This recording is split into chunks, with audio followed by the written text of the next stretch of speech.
Okay, so first I'll just say, when I first started doing this and it was getting filmed, it was very nerve-wracking, like everything has to be perfect. But then I realized, oh, they can lightly edit all the crazy stuff that I say and it'll still be a perfect video. So this right now, it will be edited out. So when I realized that, it just made it all better. So anyway, before I get into my spiel, and read their bios, I will say I have some housekeeping things I want to talk to you about. But anyway, good morning. Thank you for coming. My name is Gina Duvernay, and I'm the Adult Services Manager for Gwinnett County Public Library. So I see some new faces. Now you know we're here.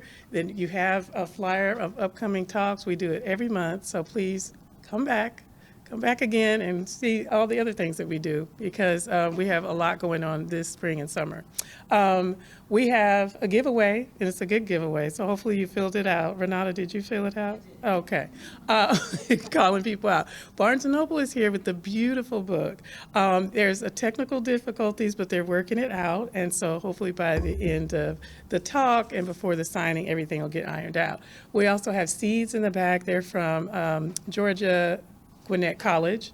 They donated some seeds. And then this really cute, they have the best croissant you'll ever have. Really, you don't, not even in Paris, Terry, seriously. It's beans and butter coffee shop, nice little couple family-owned coffee shop in Lawrenceville. And they donated some coffee grounds for us that you can take because, you know, that has something to do with gardening. I'm kidding. Yes. But yes, please stop by them and patronize, because they really have phenomenal croissants, among other things.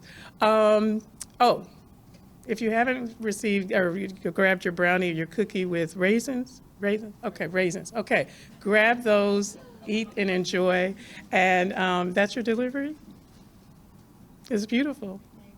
Maybe, okay.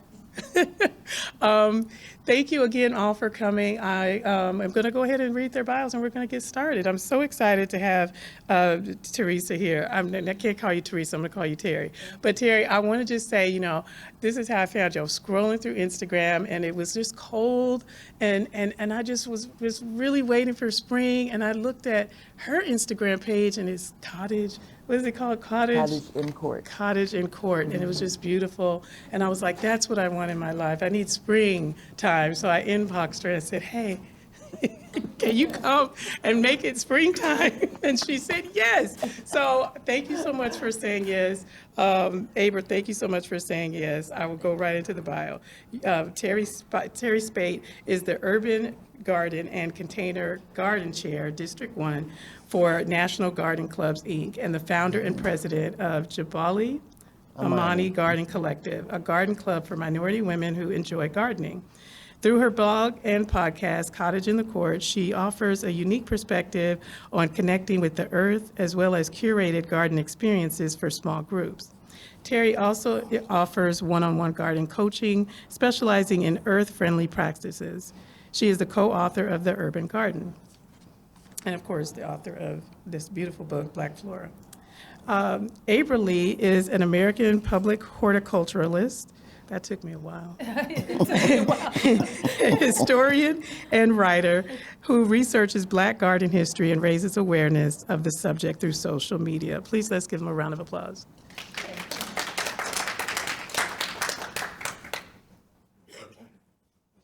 Thank you all for making time on this Saturday morning. And I just want to say, the garden called Gina. She just doesn't know it yet. The garden called out to her. It's coming. Okay, bet. Aber? Terry, I'm so excited to be here. We've never done this, so this is really special and historic. Terry and I want to give you a little bit about our origin story. We first met, we were going back and forth in the 2015, around that time. And then we met in 2016, I believe, in Chicago at the Garden Communicator. So that's our origin story. We're friends and sisters and colleagues in real life. And to start that, I want to talk about your origin story. So you're a child of the Great Migration, part South Carolina, part North Carolina, and then you mix those two together, you get a Washingtonian, is what you get. So tell us about your experience growing up in Washington, D.C., and also coming back to the South in the summers and how that influenced your garden practice and who you are today? Okay, well, Lawrence, South Carolina, Gray Court to be specific, and Red Bull, North Carolina, both sides of my family, sharecroppers.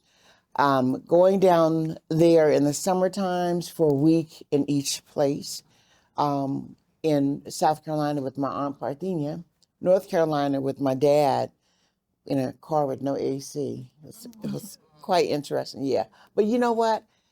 Those weeks are embedded in my mind because there were the hogs in North Carolina that it was okay, we never saw them again.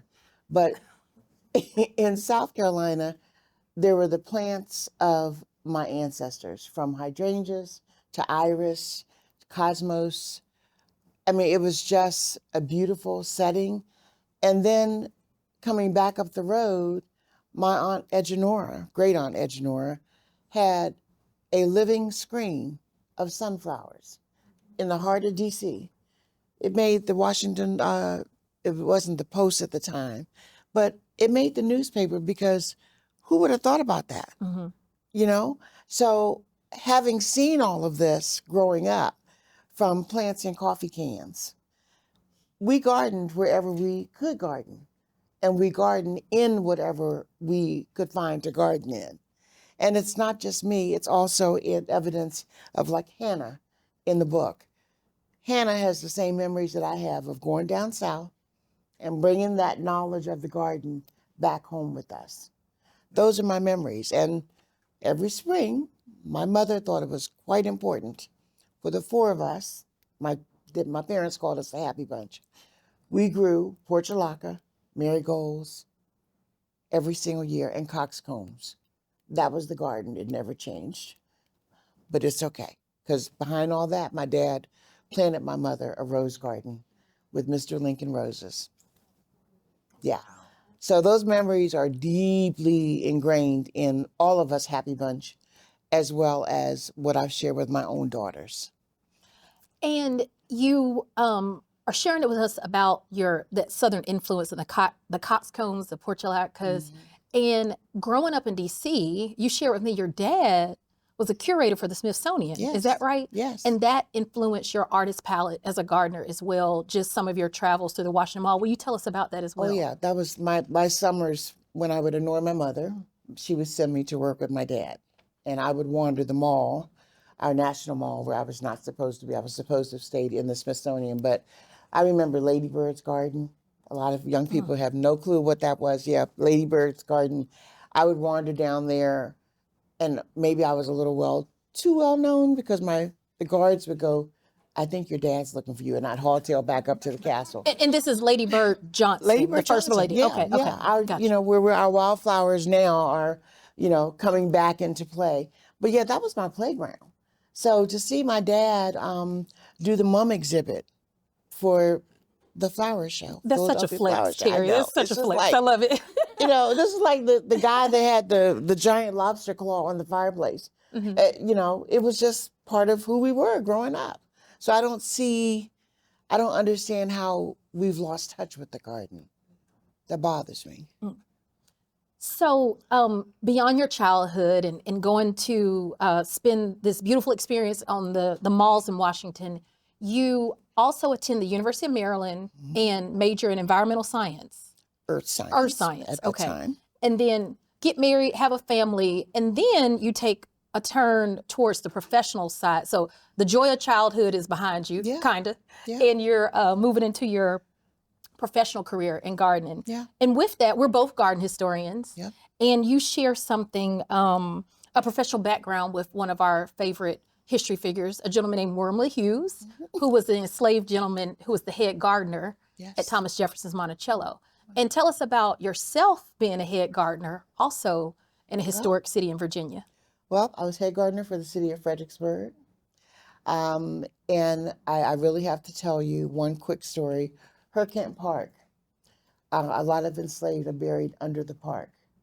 There is something about going to your workplace and feeling the ancestors that will move you to levels I cannot share with you, to a point of looking at a certain area and going, no, I know what goes there.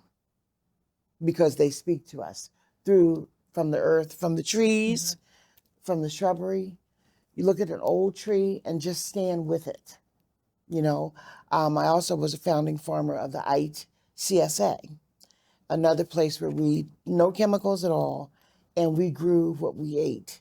My daughters grew up knowing to pick bugs off and put them in soapy water versus going to a feed store and buying a chemical. Because our ancestors didn't have that privilege. They found other ways. And we need to kind of reinstate those ways of gardening. So being in charge of a city garden, looking at a slave block and looking at how can we make this beautiful and not negate that slave block was key to my job. And I loved it. I miss it. I love that. Thank you for sharing with us. And Gina mentioned the croissants are better than Paris. And you have some high-level expertise as a Francophile, as a frequenter of Paris, and you have that in common with Josephine Baker, James Baldwin, W.B. Du Bois. So because you visit the City of Lights often, will you tell us how that has influenced your garden practices and what you have visualized in terms of flowers and beauty? Well, I am a firm believer that African Americans went to Paris for the freedom because we weren't judged. We could be whoever we were with total abandon. Look at James Baldwin. Well, Paris to me, I started going there when I was 50. I'm 51 now. But I started going there and looking at the gardens, starting with Giverny. Okay. But then going to the neighborhoods. When you see the freedom, the use of color, the use of structure with total abandon, that is how I garden. The cottage is a cottage garden. The structure was a big tree that I had to have taken down, but now I garden the way that I want to because it's my garden. I mix colors, I mix textures, even when the garden is in its dormant state, asleep for the winter because the garden does not die. When it's dormant, sleep for the winter, I have things that interest me, whether it's foliage, whether it's a bud of sarcococa for the spring. The scent, something is always active in my garden. Paris kind of taught me that because here we are told to garden by season, you know, and structurally. Paris is just a total abandonment and a freedom that is unspeakable. And speaking, you mentioned James Baldwin. With that, exactly how does one become a garden writer and pursue that career? And specifically, because you're in Atlanta, I wanted to mention one of your maybe biggest and first influences, a gentleman named Lee May, the OG garden writer that wrote for the Atlanta Journal-Constitution. Yes. Will you tell us about your friendship with him and how he was the North Star to really launch you into the garden writing world? And he really was. I set out in my 50s to find people that looked like me that wrote about gardens. And I ran across two people, Lee May and Ann Spencer. So, because that was my bold and bodacious stage, I was unstoppable, kind of still am. I picked up the phone and called him. I just called him. And he answered the phone. It's like, okay. And we had the best conversation. We both drank the same kind of wine. We both mixed our gardens up with vegetables and flowers. And one of the things that he told me, we were going to meet the fall, and he passed away. But one of the things that he told me was, write it. Because I told him about the struggle I was finding, about writing, about finding people that looked like me that could understand how I looked at the garden, how I looked at the landscape. He said, well, if you don't write it, who will? So I started writing. And I wrote it my way. My first blog was Beautiful Earth. And then I kind of changed that because by now we should all know the earth is beautiful. But I bought my house, and it is a cottage, and it is in the middle of a cul-de-sac. So it's in a court. So cottage in the court is where I garden now, with total abandon. And even when my neighbors, when I first moved there, I got rid of my lawn. They couldn't understand that. But another elderly garden writer was like, oh, Lee May, he doesn't have turf. And I was like, what's wrong with that? Because he doesn't want to mow? He wants to look at beauty and eat from his garden? That's amazing. And I had to call him back and tell him, hey, I'm gardening like you and I have spoken about. It was so meaningful. So how can you become a garden writer? Start with your heart. Write what's in your heart and write what's in your mind. And even if someone criticizes you and said, oh, but that's not how you do it, that's the way you do it. Write it. Yes. And thank you for that and sharing your friendship and legacy with Lee May. It means so much. And speaking of writing, your book, Black Flora, is the first book to explore Black innovation in floriculture, the art of flowers. Mm-hmm. So will you talk to us a little bit about how you started this journey to write Black Flora, and explain to us what the art of floriculture is, because it's not just one thing. I think maybe the common misconception is that it's only arranging flowers, and it's so much more than that. So much more, even down to growing the flowers that you're arranging with. That too is important, because we don't grow everything. Some things are just not of interest to us as a people, and other things are. One of the arrangements I did for my office, I included the spire of an allium and raspberry canes. And someone commented to me, well, I've never seen that done before. And I'm thinking, it's an edible arrangement. We had cherry tomatoes, a branch, and it was. This came, the gentleman that owns the company I work for, he brought it in. He would bring these random buckets of flowers in and say, work with it. And then be like, okay. And I saw that and it was like, that's an edible arrangement. So we arranged it. The book takes you from people that are actual garden designers to flower farmers, because that's where it starts. Flower farmers. We might see an amaranth differently than somebody else might. Other people might say, well, that's just an ancient grain. We're like, but that'll drape over a vase nicely, and put some lisianthus with it, some garden roses, and then maybe a taller, thinner celosia, because that creativity. It's also in our DNA. Yes. When you think back, we came from the bow of a ship in darkness to a land where we did not know the language. And we were expected to grow things, to wear clothing that we were not familiar with, and to make things beautiful. In making things beautiful, when people were entertaining, we had to make arrangements for the tables. If we didn't know the flowers, we still were expected to make an arrangement. And we did that. And we did this. We did this in so many ways. Braun, the flower guy, talks about being raised by his grandparents, and he cannot stand a blue hydrangea. Well, I grew up with blue hydrangeas.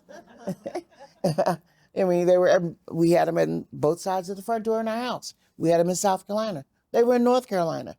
I grew up with that. He took that knowledge of that blue hydrangea as something he doesn't like into doing a wedding for a friend with a 6-inch vase and using everything but that. It is in our DNA. It is a part of our familiar. Look at our friends, the Wild Mother in Oklahoma. They take things that we would never dream of. Very few florists will use cannas in arrangements. These young women use cannas because it's part of their familiar. So the arc of it all, we take you from the flower growers, flower arrangers, to event planners. Like one of the ladies in the book, she does a lot of the florals for the Super Bowl, but you'd never know it. So in the world of floriculture, basically, we have not been heard of. Well, this is just an introduction because we are hot. We are all through it. We are. We're all through it. It's amazing. So that's the purpose of the book, is to inspire others to follow your heart, follow your journey. Just go for it. And I'm going to share a story with the audience that you're probably aware of, with the black Flora cover. This is so beautiful. It looks like an album cover, yes. number one. And the woman on the cover is the fabulous Talia Boone, the owner of Poster Petals. And what she was telling me was that when this picture was taken, she was at a floral event that she was doing for her company in Los Angeles. And it was the end of the event, and the photographer, which I regret, I can't remember his name, she was tired and she was ready to go, and she just slung these flowers over her shoulder and looking in the camera. So the work that's put in. And I say that because not just Talia, you, Dee Hall that's in the book, Gina Shrewsbury, I'm trying to think, Ashley Robinson, Yep. we know each other in real life. And I'm not sure that your audiences realize how it's not just people you're out here interviewing. These are real life friends and colleagues. And could you share some of your stories with these folks? This is like a family reunion in print. Wow.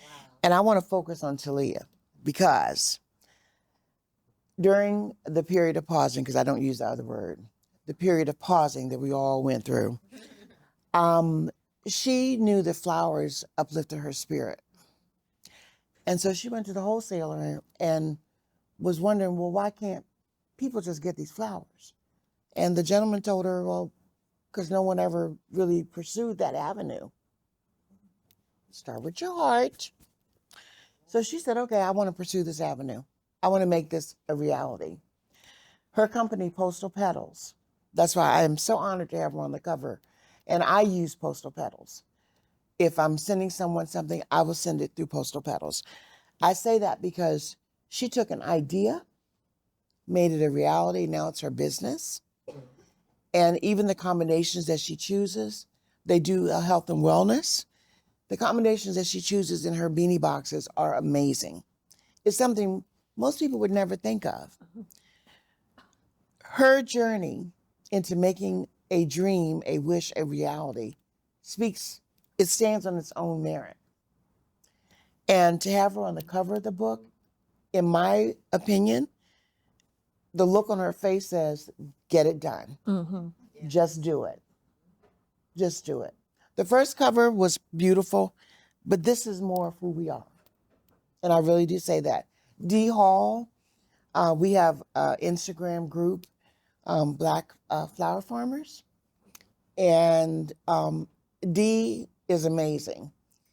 Dee took just growing flowers in her own yard to a new level. Of Mermaid City Flowers in Norfolk. Mermaid, yes. If April had a yard next to my yard and I knew she wasn't growing anything, there's Dee knocking on the door going, can I use your yard? Who would have thought of that? In all the years of people growing flowers, oh, I need to have a farm. Oh, I need to have all this green space. And we Can I just use saw your Dee yard? in We just saw Philadelphia. Dee. Yeah, last week. Yeah. I mean, it's like, and people said yes. That's the other wonderful side of this. So she grows here, there, and there. Now she has a cute little truck called Sprout. So she'll be doing pop-ups all around the Norfolk area. We just kind of get this idea and we run with it because, as April says, we're not new to this. And as you say, we grow more than collard greens. That's what you say. Yes, we do. Yeah, that was how we met. We were in this conference, and they were talking about what you could speak on if you were a garden speaker or what you could write on. And we're just kind of laughing it up. And I just innocently said, because really, we grow more than collards. Yeah, so then I bought the hashtag, because we do. We do. You know, and have you ever And that's seen not a knock collard? on collards. It's like It's literally a to plus show. on collards. Oh, yeah, for sure. Yeah, you could do bouquets with collard greens. And I have to tell you, the first time I met Terry, she said that to me, and we were in in a big convention hall at a conference, and it tickled me so hard. I'm just laughing and throwing up my hands. People thought we were arguing. We were just having this wonderful kiki moment, and they were like, "Are y'all okay?" I was like, "Yeah," but it was just so warm and lovely. And we were the only two in the room. That's yes, what we made were. it more We obvious. were. Like they thought we were getting ready to throw down. It was like, no, we're having a good time. Joy. Yeah, I love that. So speaking of rooms, we are here in the beautiful Duluth Library in Gwinnett County, and gardeners and flowers and Black women and librarians have a long rich history, from Effie Lee Newsome to Georgia Douglas Johnson to your, I would say, fave. You're such a fangirl. Will you talk to us about the beloved Ann Spencer of the Harlem Renaissance and how her work as a librarian and gardener has influenced your research and scholarship in floriculture? Well, honestly, I never passed on a chance to go to Ann Spencer's garden. It's like going to your grandmama's house and in her garden. The very first time I went there, I saw the anemone, and that's one of my favorite flowers. And I thought, oh my goodness, this is real. When you can take a slip or a cutting and integrate it into your landscape, watch it grow, manipulate it as you want to, that is what Ann Spencer did. This woman was a writer. She wrote on chewing gum wrappers. Sean has all this in Eden Crawl. You've got to go there. Sean Spencer, her great-granddaughter. She has all these little snippets of where she would write things about the garden and the beauty of the garden. When I first read Ann Spencer's poetry, my heart, I wept, because she wrote how we think it. It was in her heart. The estate has been maintained, and when I say estate, I'm really seriously saying, think about your grandmama's house. The parlor, the pantry, going out back, the archway, the arbor in the back. It really speaks to how we thought the garden should be. And the colors of, what is it, like a robin's egg blue? A robin's egg blue. Oh my gosh. It just really pops. And this is something that has been that way since she and her husband built that garden. Walking through it, you can see the different garden rooms, places of peace, which, you know, typically we were not thought of to have that kind of splendor in the garden. A pond, yeah, she has that. Research Ann Spencer if you've not, but read her poetry while you're doing the research. It will take you into your own garden and make you think of your own garden in a whole different way. I love Ann Spencer. I love the way she wrote, because it really just flowed, just like the garden. And it will plant seeds of joy in your mind if you read her poem and then go into your own garden. And you just, I just can't say another word other than joy and the peace that you will find, because you're kind of walking in her writing. I'm glad that Ann Spencer was one of the two that I initially found, because one would think that in the time of the Harlem Renaissance that we were not writing about the garden. Yeah. We were writing about anything and everything other than the garden. Read Ann Spencer's work. Yeah. And I want to share another fun Ann Spencer story with the audience about us, about you. It was 2022 when myself, you, Sean Spencer Hester, Ann Spencer's granddaughter, celebrated Wamboy, the Wamboy Ippolito, who is the first Black person, Black woman to win the Pennsylvania Horticulture Society Flower Show trophy, gold medal trophy. And I say that because we were there in 2022, right, to celebrate the 90th anniversary of what was then called the Negro Garden Club of Virginia. Right. But back to Sean, Ann Spencer's granddaughter, she remembers her grandmother because Ann Spencer lives through the 1970s. Right. And when Terry was describing this home with the robin's egg blue and everything's intact, it literally looks like Ann Spencer just left and went to go to the grocery store and never came back. Right. But I say that because Sean is so casual. Terry, you flexed earlier with the Smithsonian and all those fun things. And so this home, Terry goes up to, she's like, where's the restroom? And Sean points her upstairs. And then when Sean is telling me, she's like, oh, that's the room Du Bois used to use. It's just such a flex. Like all these people, W.B. Du Bois. And Terry had a seat. She was like, that was Mary Anderson's chair, the opera singer. So Sean Spencer Hester and Ann Spencer, these aren't like, this isn't like a normal friend group. It's an exceptional friend group at this beautiful house in Lynchburg, Virginia. So. And one more story. Yeah. Because of the Negro Garden Clubs, the flower was the peace rose. So when we had that conference, symposium, everyone left with a peace rose. Yeah. Yeah. Because if we don't share our stories, they're going to go away forever. We don't need that. Our stories are hard enough to find now. So hopefully this will live on. Hopefully a couple of other books we'll mention will live on. But we need to share our stories. I wrote a blog post a couple weeks ago. I'm going to push it out tonight. I was looking for this specific picture. And the post was about us sharing our stories. We do not share our stories enough with the younger people.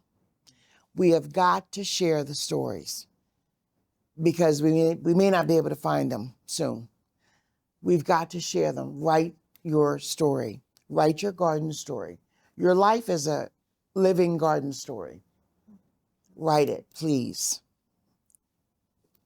So we're here today to celebrate your work, specifically your book, Black Flora. Your other book is The Urban Garden that you co-authored with Kathy Gents. And you shared with us your love of Anne Spencer. You've shared with us your journeys in Paris.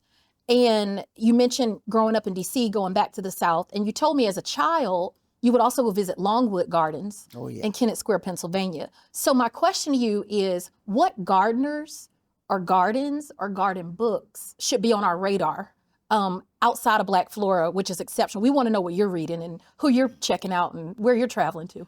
Well, Leslie Bennett's book. Leslie Bennett, write it down. Leslie Bennett, her book is Garden Wonderland.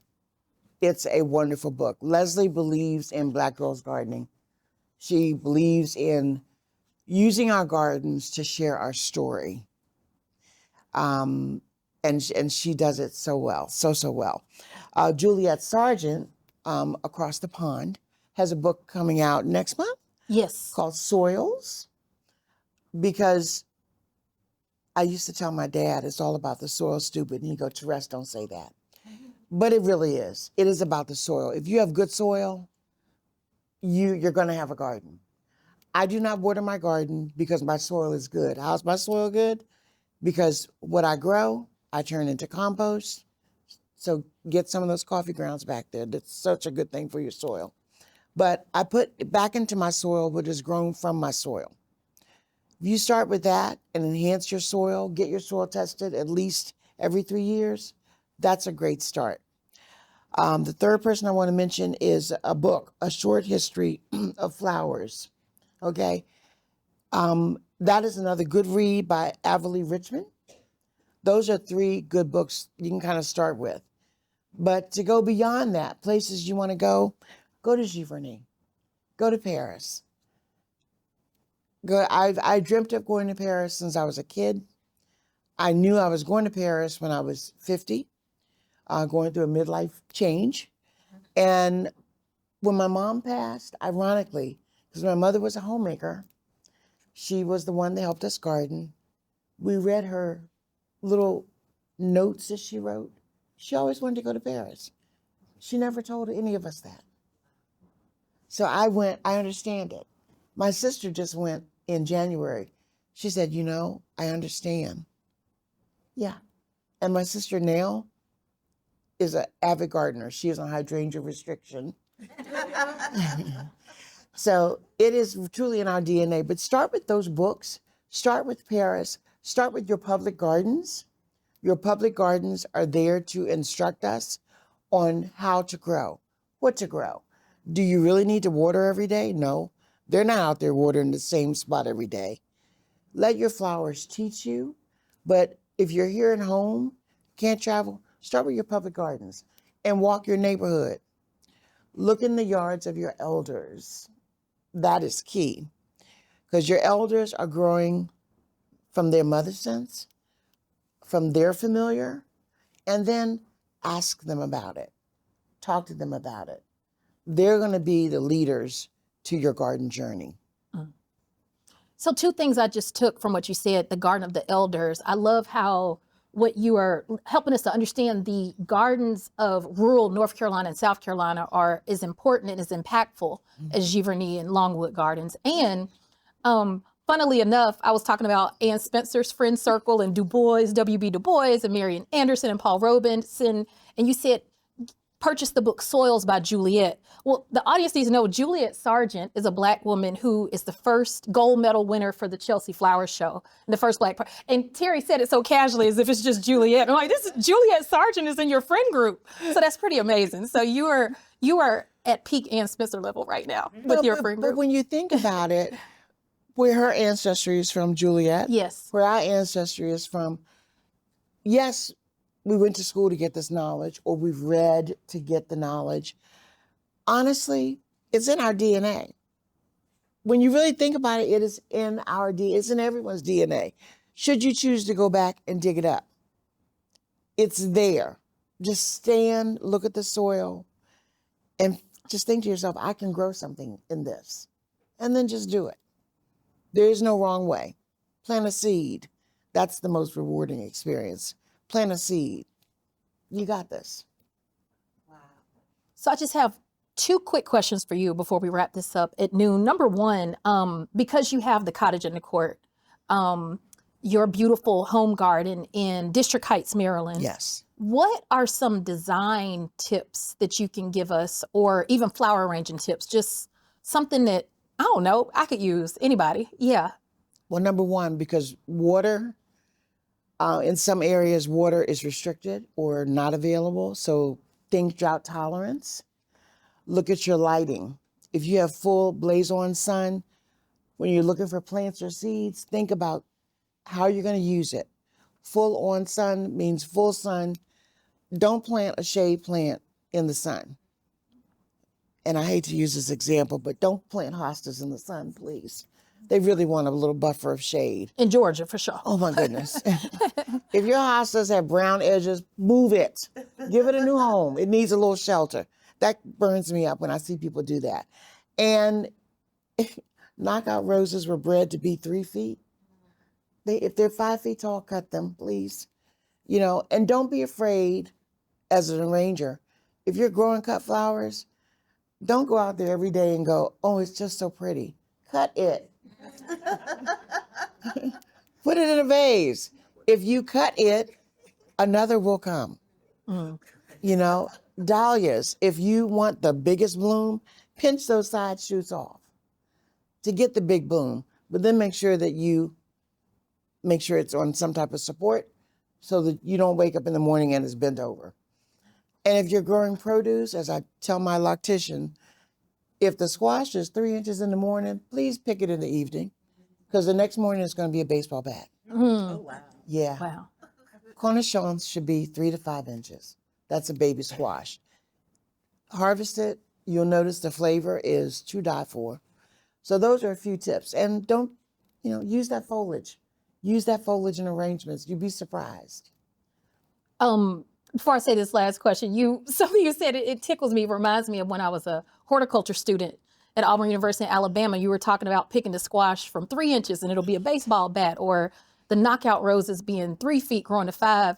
I had a professor that said, choose your plants like you choose your puppies, and you need to know what they're going to grow up to be. So thank you for reminding me of that hot tip. So Great basically, point. Yes. yeah. And your beloved dog, Precious, who is back in the District Heights waiting on you. So finally, we want to know what is next for Terry Speight. I mentioned last week I saw you in Philadelphia, and then you were catching a plane to Minnesota, literally going to D.C. from Philadelphia to Minnesota. Now you're in Atlanta. Then you're going to where next? Because you be out in the streets. In between there, I was at my day job. Your day job, that's right, right. Yeah. So, but what's I'm having next? fun. Next up, we'll be in North Carolina next weekend at a symposium where we're talking about Blacks in the garden, Black flower farmers, Black farmers, all things horticulturally from our perspective. So if you want to drive up or fly up, North Carolina in Durham, and it's going to be great. Carter Q. Oh man, A librarian and gardener. Here we go again. That's a thing. That's a book. And when you think about it, Is that your next book? Librarians is gardeners. Librarians in the books? garden. Could be. But when you think about it, librarians have the best tools. Yes. When it comes to finding out. Yes, they do. What we can grow, what we can't grow, and our history in the garden. So if you're a librarian, write a book. It's a life changer. Yeah. But that's the next thing. And I am working on another book. And it's a fiction book about having faith in the garden. Yeah. Yeah, so important. So important. When you think about it, a seed can be so minute. And when it's time, if you care for it properly, it can grow into the most beautiful plant you would ever see. But you got to have faith and not just go, but that little thing, Right. mustard seeds, they're there for a reason. Well, Terry, I just want to wrap this up by saying there's a saying that goes, never meet your heroes. And I want to squash that rumor or that saying, because when I met you, I met my hero, and you are, now you're my peer. Like, I can't believe it, you know, and I'm a colleague and a friend, and I'm in your friend group. So I love that. And I just thank you. And you just mean the world to me. And my career wouldn't be possible without you. So thank you so much. I love you so much. And I thank you, Abra. you. I thank all of you in attendance here. But I have one more thing I have to do. Sure. Because sometimes we don't give flowers when they're due. And I tell my daughters, I want my flowers when I can see them. So Gina, could you come to the front, please?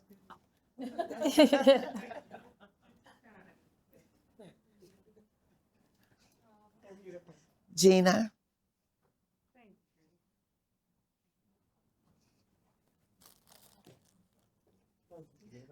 I want to give you your flowers. Yes. And Abra. Oh, Terry, then you are getting me crying up here now. Stop. Okay. Thank you. And it's okay to cry in the garden because you're watering the plants. just so pretty. Thank you, Terry. You're so sweet. And your assistant that gave me a run of show because sometimes I do go off script. Which one is she? Amy?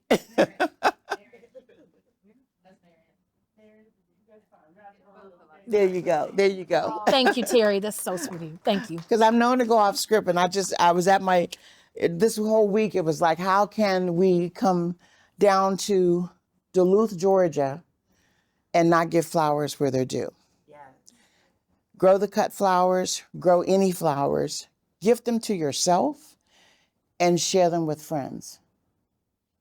Thank you all for having me. Thank you. Wonderful. Thank you. Oh, yes, please. Yes. We have a similar sort of history. My parents were sharecroppers in South Carolina, moved to New York. I was born in New York.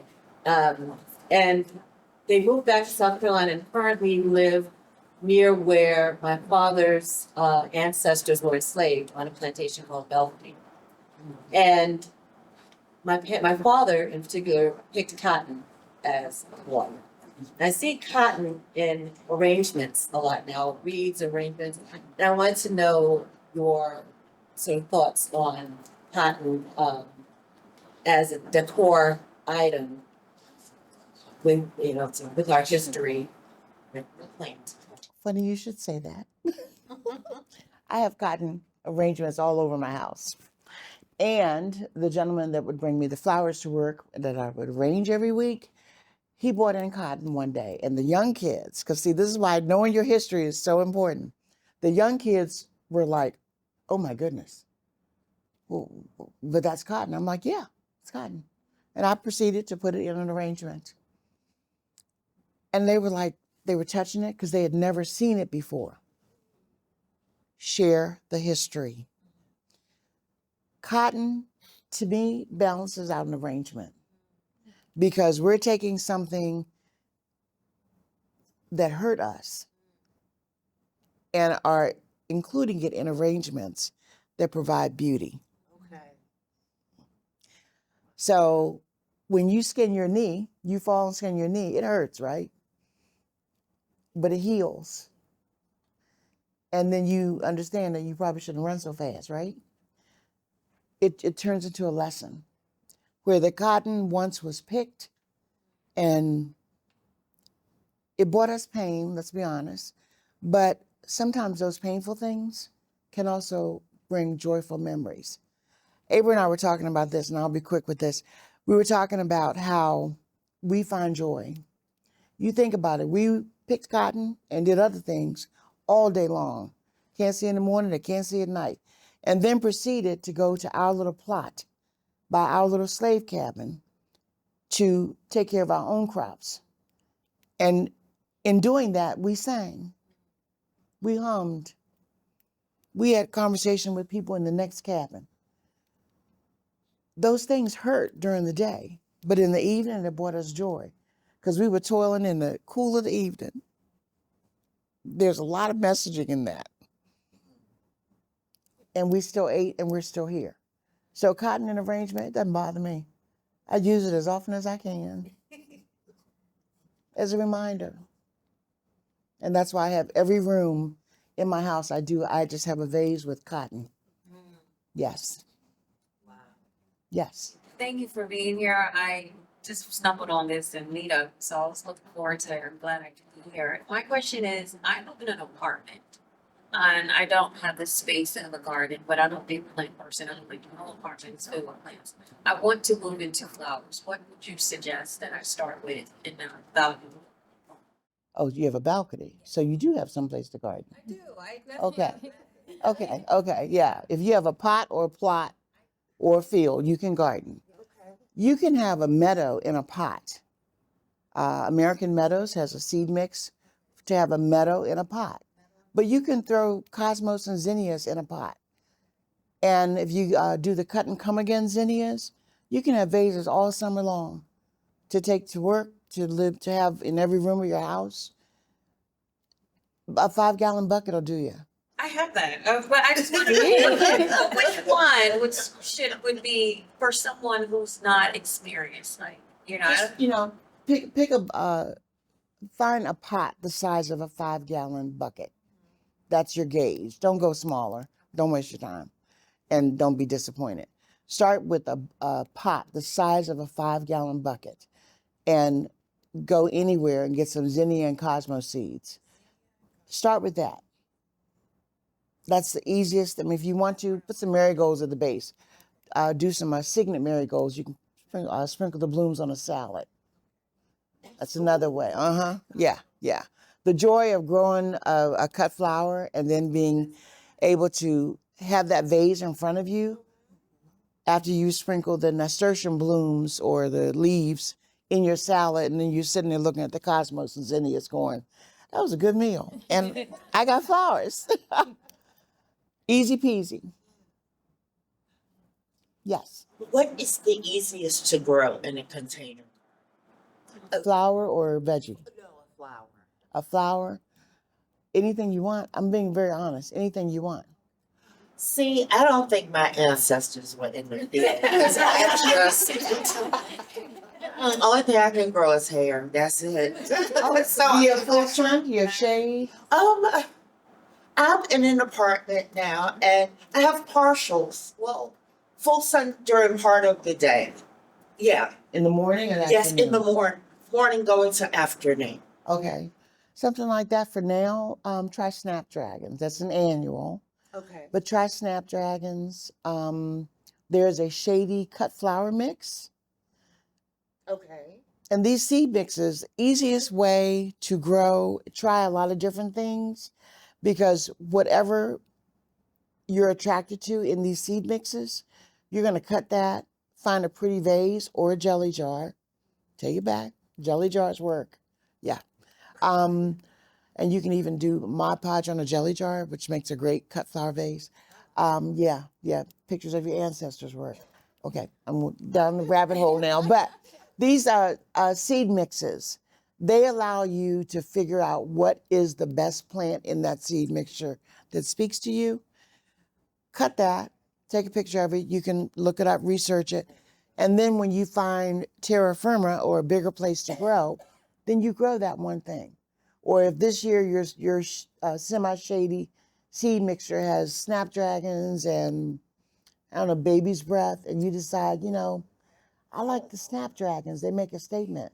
Then if that seed mixture does not self-sow, then next year you just look for snapdragons.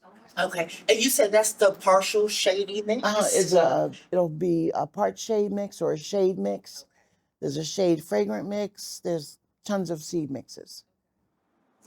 You know what? Oh, if I can grow something, you will get the biggest shout out. And I tell you, I'm like, I can cook, so I know where we were. And I'll tell you, if you have a full sun area, and it probably will work in your situation, there's a perennial called guara. It's called whirling butterflies.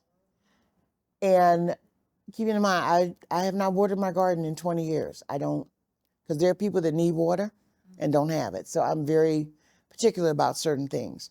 Guara, beautiful. In August of last year, DC had like 100-degree temps. August of last year, I'm coming back with my dog from a walk, and there's this little hot pink thing. They just kept catching my eye. So I took the time, because you take time to walk through your garden. It was the guara. No water, 100-degree heat, and this guara was just shining to high heaven. So those are the things you want to look for. Drought tolerance. If you're busy working woman like I am, drought tolerance, long bloom, or succession in bloom. Okay. You'll be fine. Look at that. The flowers are calling you. I think Vicky. Yes. Okay, 2 questions. One, I know I keep hearing about coffee garden. Yes, they are. And one of my things is, because I have to look this up anyway, what vegetable works best with the coffee ground? And 2, I have a dying fiddle leaf or fig. Is it fiddle leaf fig? Yeah, fiddle leaf fig. Can I restore it? A little bit. I don't care for fiddle leaf figs. They're too. I mean, they're too finicky. Yeah, and I'm. I know that they require special care, but even there's a famous office furniture store that had all these beautiful fiddle leaf figs in the window. They're gone. And I would drive by on my way home and watch a leaf fall. And it was like, yeah. So I don't know about the fiddle leaf fig, but as far as adding the coffee grounds, it's for your whole garden. All the entire garden will benefit because it just kind of breaks down and makes the most luscious soil ever. It is acidic. So are you putting that in a pot or in the in-ground? I think I'll put it in a container. In a container? Oh, a dab will do you. Don't use that whole bag. Yeah, no, a dab will do you. Yeah. As grandma would say, a corner. Yeah, put a corner in it. Yeah. Anybody else? So everyone in this room is gonna grow cut flowers and or vegetables or mix it up with those beautiful coffee grounds. All right, there you go.